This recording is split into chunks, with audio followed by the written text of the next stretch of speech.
Alright,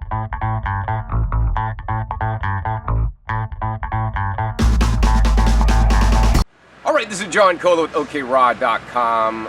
Today I have another exciting episode for you. I'm here in Costa Rica at the 2016 Costa Rica Fruit Festival, and they have unlimited coconuts, except for one day they ran out and I actually had to find my own coconuts. But there's plenty of coconut trees above me, and I found some the other day. But anyways, there's big coconut trees and they have a lot of coconuts on there. I always want you guys to be careful. Watch out for falling coconuts. They have one small sign, but somebody I know, Itzy, actually had a coconut drop 3 feet away from her. And that could have been literally fatal, and that's not a joke. I mean, I'm laughing about it, but it's not a joke if a coconut hits you in the head, right? It could be really bad news. Some places like this that have a lot of coconuts on their trees, I think they really need to kind of get up there and shave off the older ones and just keep the babies. And guess what happens to the ones that they're shaving off for the older ones? Well, they could use the meat, they could use the water, or they end up in a pile like this. A pile that you get to drink from. Unlimited coconuts here, and that's simply amazing. They're supposed to have a guy open them this morning, but they don't. It's already 7 a.m., so I'm going to show you guys how I'm going to pick and choose a coconut and open it myself, and this way you guys could learn these same skills. So if there's a big pile of coconuts, in front of you, what's a ripe coconut? That's a good question. So what does ripeness mean to you? Everybody seems to like sometimes their apples in a different ripeness, whether it's really sweet and really kind of overripe if it gets kind of mealy, or whether it's underripe and a little bit more crispy, right? I mean, not quite as sweet. Me personally, for the coconuts, there's different kinds of coconuts, right?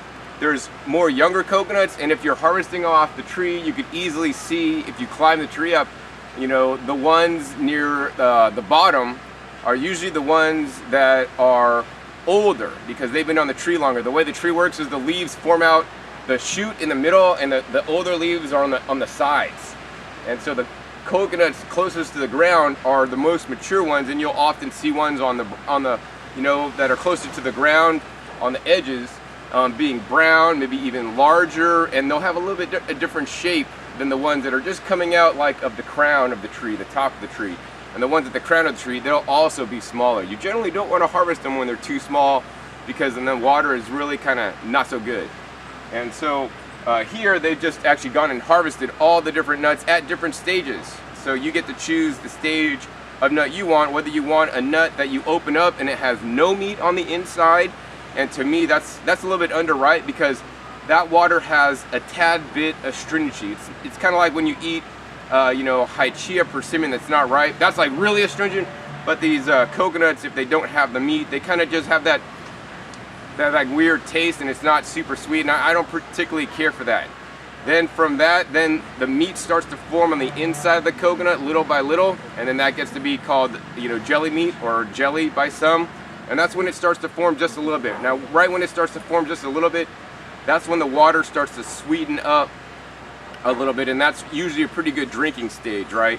Where it's just tadly bit mildly sweet, and it's going to be pretty delicious. And then on from here, the meat gets thicker and thicker and thicker. So I actually like to drink these coconuts when it actually gets thicker, and the meat's thicker, and then the water tastes sweeter. And once the water tastes sweeter, and the coconut's sitting in the sun up on the tree 24 hours a day, 7 days a week for a couple months, and one coconut tree can produce about 100 nuts a year that's ready to drink. So if you have your own property, all you need is a couple trees, man. You're gonna be satisfied with several coconuts a day. Once they start to get to producing, you're gonna be good. So anyways, once they're sitting on the tree, they can start to ferment on the tree. So for those of you guys that like kombucha, let me tell you, fermented coconuts, they're the bomb. They're even healthier than fermented kombucha, because this is in nature's hermetically sealed package on the tree. That's sparkling, or the sweet coconut water starts to turn sparkling, and those are the ones that I go to pick every time myself. Also, of course, if you're coming here and you want to have some young jelly baby meat, you want to pick a coconut that's young, plus also gonna have some jelly meat for you, so you're not gonna get that sparklingness. So the question is, how do you pick a coconut with all these ones here? There's a few techniques, right? Number one, I did this for watermelons. I have a good video on how to pick watermelons. So number one, there's several indicators you want to look at, and none of these indicators are a sure telltale sign, but if you use all these techniques, all these things, it's a good sign. So first sign is you want to pick the coconut up and feel how heavy it is, right? If it's really light, you know, that could be a sign that it's more mature. So say we have the same coconut, same size approximately, and one's heavier. The one that's heavier is the younger coconut. So that means that's gonna have less meat, maybe some jelly meat in there for you. Number two thing you always wanna do is you wanna shake the coconut. If you hear water sloshing around inside, this is probably a coconut you don't want unless it's brown, because if it's sloshing around inside, that means there may be a leak in it, and the coconut may have leaked out, and then in which case it's really gonna let air in, and then it's gonna like go bad. So the other thing you want to do is you actually want to like look around the coconut and look for any major discoloration spots, any kind of like cracks or anything like that, anywhere where it's like really wet. If this is the case, throw that one out, get another one. What happens is sometimes when coconut harvesters harvest them, they just cut down the whole rack, which is like a big bunch of coconuts. This rack has like four or five on it, but this one would have been full with coconuts all around, and these guys are heavy, so they chop them off and they basically just let them drop to the ground, and you don't want to be standing underneath that, and then they crash on the ground, they blow all over the ground. And sometimes when that happens, like one of these will hit the ground and actually split open, or get partially split and start to leak, and those ones aren't good. So yeah, so let's see, so we got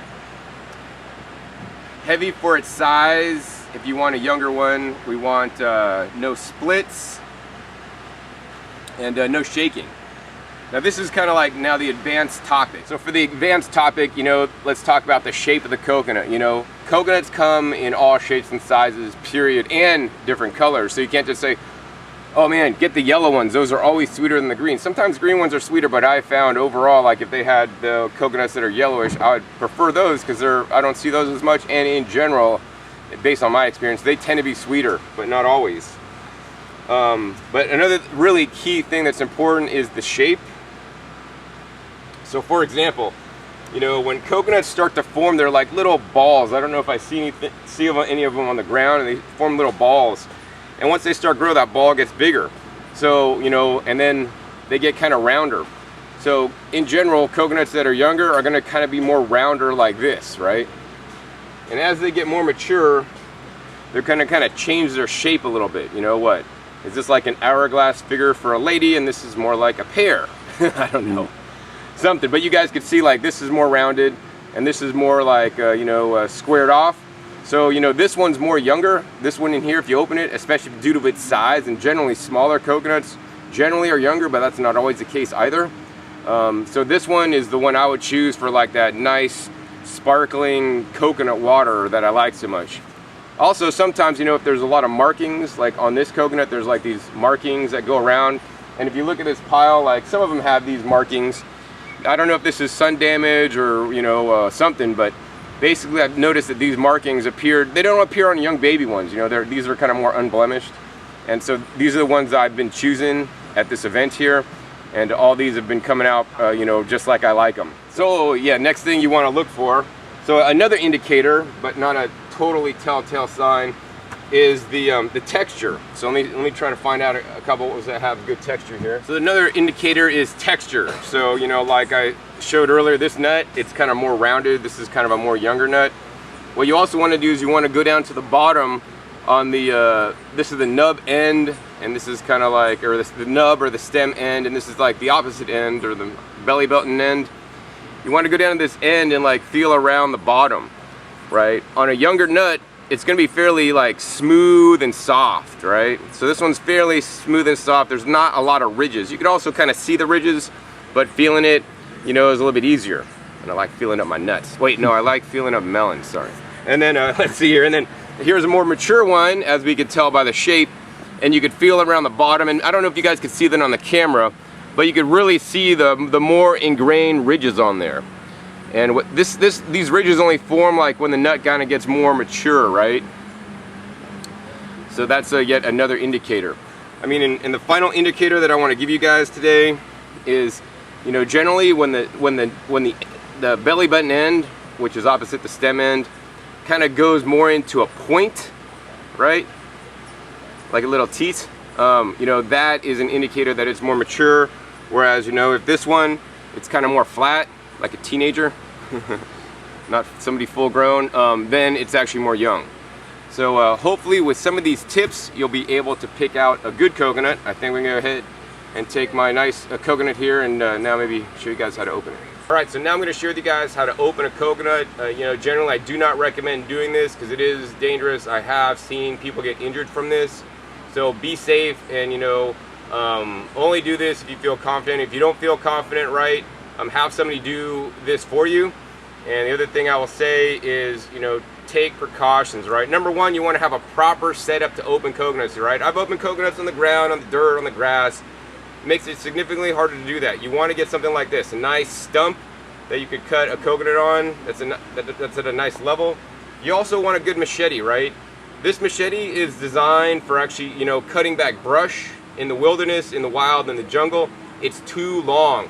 You do not want a long coconut, you know, machete like this. It makes opening coconuts significantly more challenging. So what I'm going to do for you guys is actually link down below to a link to Amazon.com where they sell the machete that I personally use. That's a nice short and stubby machete. In addition, I mean, I could have a video just on picking a machete for opening coconuts. This is a machete is made out of steel, which is good, but steel rusts. And when steel comes in contact with some of the delicate parts of the coconut, it turns it like, it oxidizes it, much like when you cut open an apple, it turns brown. Oxidize your coconut. So I do not like, you know, cutting my coconuts with steel knives. I use only a stainless steel machete. That's a short machete. So once again, link is down below. So anyways, once you got the coconut, there's many ways to open the coconut, you know, and for me, the best way to open a coconut is the safest way to open a coconut where I am least likely to get hurt, because that is the goal. Get the water out, get the meat out without you losing any limbs or any fingers, right? So number one, I always hold the coconut with my left hand. I'm a righty. I hold it by the underneath. Very important. Don't hold the coconut on top. That's where you're going to be cutting. Hold it underneath. It's going to make it significantly harder for you to mess up, to cut yourself, right? Then what we're going to do is we're going to cut the belly button end, right? We're just trying to get in there for the water. We're not doing it for any other reason. So we're going to hold it underneath, and then we're going to cut this side. So we're going to take the machete, and we're not going to like choke up too much on the machete. We're not going to like hit it way back here. We're going to hit it like right in a good center spot, and we're just going to try to like cut off this end. So we're going to go down, and even if you don't go all the way through, that's all right. Just take it and skin it down, and then turn the coconut a little bit. Keep your hand once again underneath. We're hitting this side. Your hand's way over here. Very low probability of hitting your hand. Also, don't go up and swing. Oh, I'm like gonna go up here, then come all the way down, because you could come all the way down and come here, right? No, come up like, you know, just like a foot. So it's not like you're gonna go diagonal, right? Come up a little bit, and then, you know, come down pretty hard, and then just, you know, flick that out. You know, even if you don't go all the way through, you don't need to be a man. Oh yeah, my man, I'm chopping all the way through. Chop. No, man, let's use some control here, right? Let's be smart, not, you know, brutal. All right. So we're gonna come up a foot, chop, right? Come up a foot, chop. And you got to get that wrist flick action. You know, I've done a lot of things at my house, you know, getting good wrist action, good wrist action. Anyways, so come up, chop, right? And then chop and turn. You're gonna chop, flick it out, and turn, right? Just small, controlled, you know, cuts. And at a certain point, once you do this, what you're gonna notice is you're gonna get down to the nut. So as you guys can see, I'm separating out the coconut husk. And as you guys can see now, we got the hard nut there. This is a good point. What you want to, once you want to do to get to this point, I mean, if you got a little bit showing, that's great. If you really want to get anal, you could take the machete and use it like a knife and just try to shave off some of that extra fiber. If you have too much on there, a little bit's not going to hurt. I mean, normally I wouldn't even do this, but I'm doing it for the video for you guys. But it doesn't really matter. But once you get down to this nut, then this is where you're going to have to use a little bit more strength. You're going to take the machete and you want to basically cut off just, you don't want, see how like the nut comes out, like the nut's encased inside the husk, and it's just a little circle. So you don't want to like go down too much, because if you do that, then it's just going to open and all the water's going to spill out. You want to just do it near this little top crown area, you know. And so what I'm going to try to do is just kind of come in at a slant angle and tap it really good, you know, and just go around and tap it really good. And what'll happen is at some point you're gonna just hit off the little top cap, just like that. And then now you got that hard coconut meat out, or the shell out, and now you got the meat here underneath. Normally people take like the tip of the machete and put it in there, but this tip of the machete is kind of dirty and stuff.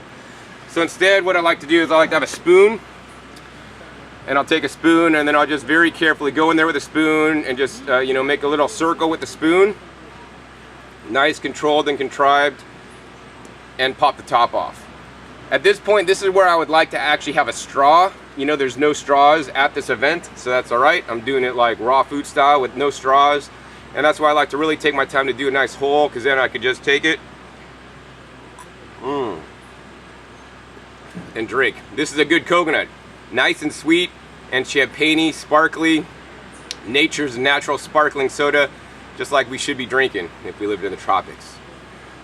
So hopefully after watching this episode, you guys now know how to pick, select, and open safely a coconut. If you guys like this video, hey, please be sure to give it a thumbs up to let me know. Also be sure to share this with other people that have lost their limbs from opening coconuts before, or people that don't want to lose their limbs so they could open young coconuts off the tree safely. Also be sure to check my past episodes. My past episodes are a wealth of knowledge. I have over 450 videos on this channel teaching you guys all aspects on how to eat and live a healthy and safe fruit and vegetable dominated diet. And also be sure to click that subscribe button right down below so you don't miss out on any of my upcoming episodes. I'm coming out about every 5 to 7 days. So with that, my name is John Kohler with okraw.com. We'll see you next time. Until then, remember, keep eating your fresh fruits and vegetables and coconuts. They're the best. Right, this is John Kohler with okraw.com. Today we have another exciting episode for you. And where I'm at today is the National Heirloom Expo 2016, and we're in the hall with all the different heirloom fruits and vegetables. They got like displays of like garlic and tomatoes.